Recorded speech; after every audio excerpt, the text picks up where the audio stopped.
All right, brothers and sisters, this is part 2 of Easy Credit Rips. Uh, Check this out. The reason why they say like 80% of sports players, NFL players, NBA players, the reason why 80% are broke within 2 years of retirement is because they don't understand basic interest rates. They don't understand how banking works. They don't understand how financing works.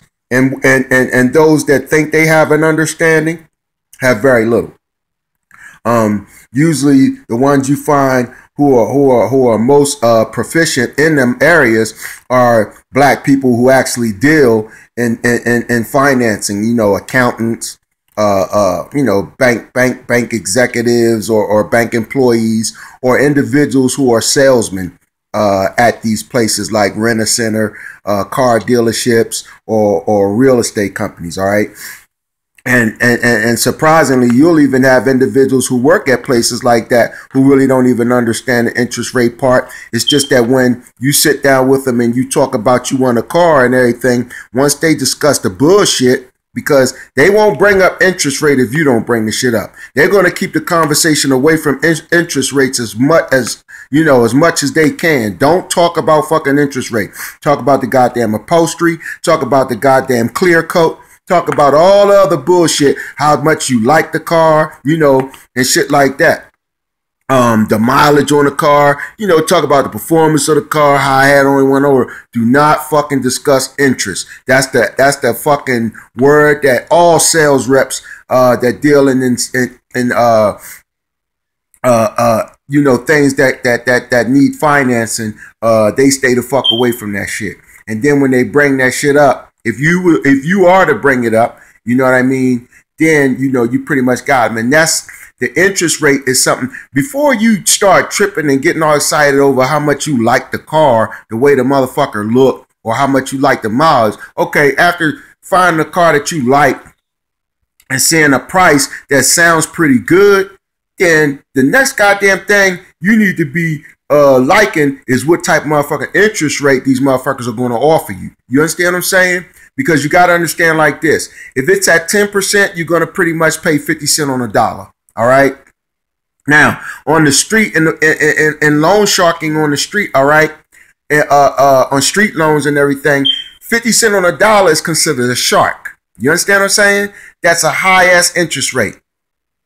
The legal ceiling for interest rate in this country, I believe it now is at 28%. It used to be 23%. Okay, in other words, anything above 28% interest rate is illegal. All right. And that's pretty much, like I said, that's the ceiling. That's as high as they can fucking go with it. You know what I mean?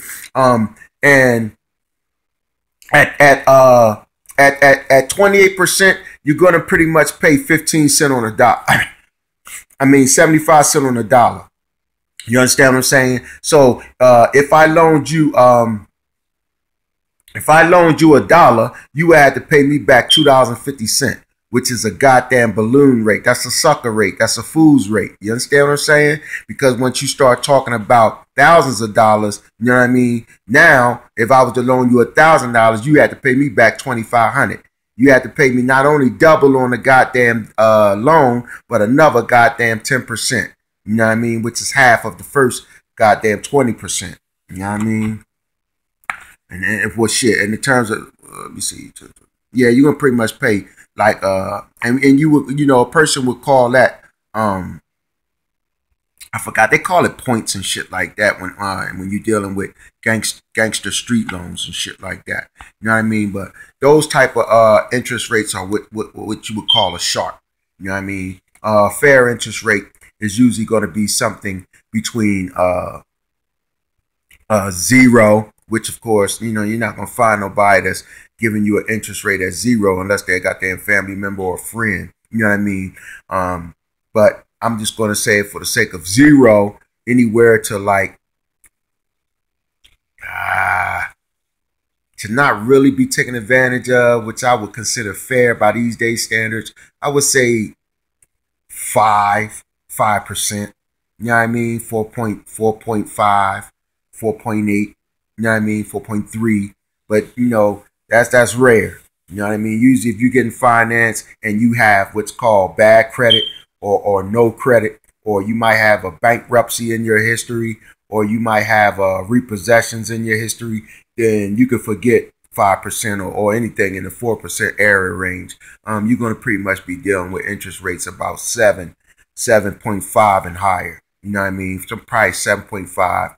And if you're a sucker and don't know nothing, and they see these salesmen can gauge that shit based on the conversation that you're having. Never go buy no goddamn furniture from Rent-A-Center and places like that. You know what I mean? Fuck that. Go to the goddamn Goodwill first and save your goddamn money. A thrift store, buy something used, and then save your money until you could buy you some furniture or lay it away. You know what I'm saying? What is the other thing I want to talk about? Oh yeah, definitely educate your children on how these things work also. Because if they apply for a student loan and go to college, the credit cards are going to be coming in the mail, all right? And black children, unfortunately, black parents, let alone the children, don't understand how these things work. Black parents usually don't take the time to educate their children about it, and that's why black people have a higher rate of foreclosures and repossessions and shit of things that they didn't went on and paid for and damn near paid all of it off, and then maybe they hit a tough time or whatever, and they begin missing payments and only making partial payments and paying shit late. You know what I'm saying? But the system is designed to always stay in your pocket and to keep you on the hook for as long as possible. So if you do find yourself, once you do understand how these interest rates work and you do find yourself already in a fucked up deal, you could do several things. You know what I mean?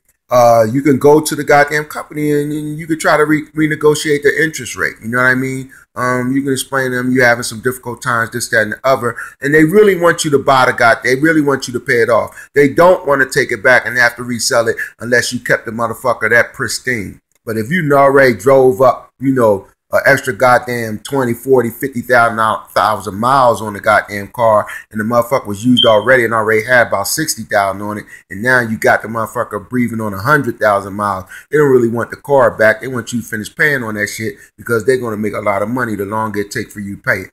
Okay?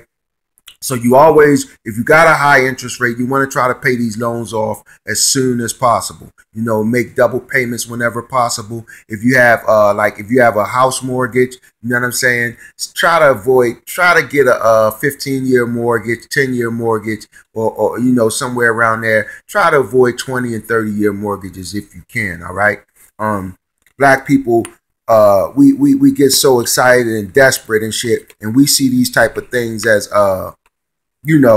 doing something big. I'm doing it real big, and you're not. You know what I'm saying? You're not doing it real big if you didn't understand the goddamn money matters involved. You know what I mean? And you end up with a fucked up goddamn deal because, yeah, you're going to be shining in the beginning, but you ain't going to be shining when the motherfuckers come and take your shit.